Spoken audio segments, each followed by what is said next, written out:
Good afternoon po family mga kapiesta mga ka-followers. Late upload po si Kapiesta. Ito nga po pala yung tanghalian nila kanina. Pork and beef picadillo. Okay, mag-i-start na nga po ako.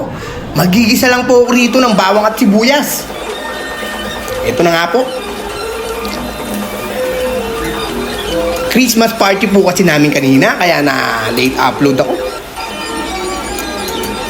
At isusunod ko na nga po itong pork giniling. At yung sa kabila po niyan beef. Timplahan na po natin yan ng patis. Paminta, bechin po. Pork cubes and beef cubes. Naglagay rin po ako ng konting toyo para sa kulay niya. Mekos-mekos po. At yung panghalo ko dyan magkaiba kasi meron po kami rito mga Muslim. Ayan po, kita nyo naman po. Sa mga basher ko po, panoorin nyo na lang po. At I love you po sa inyo lahat. Ilalagay ko na nga po itong tomato sauce niya.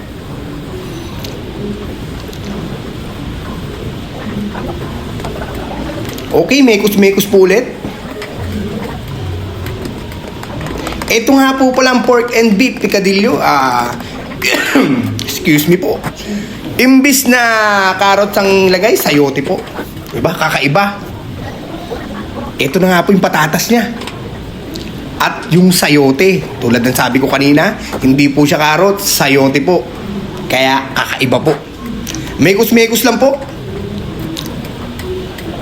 Mekos-mekos. Takpan na po natin. At buksan natin ulit. Lalagyan na po natin ng sabaw yan. Timplahan po natin ng konti pantoyo.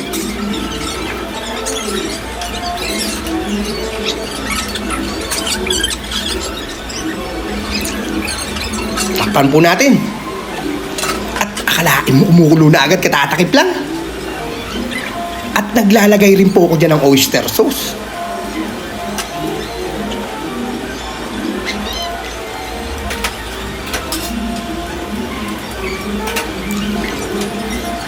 Naglagay rin po ako ng konting sugar.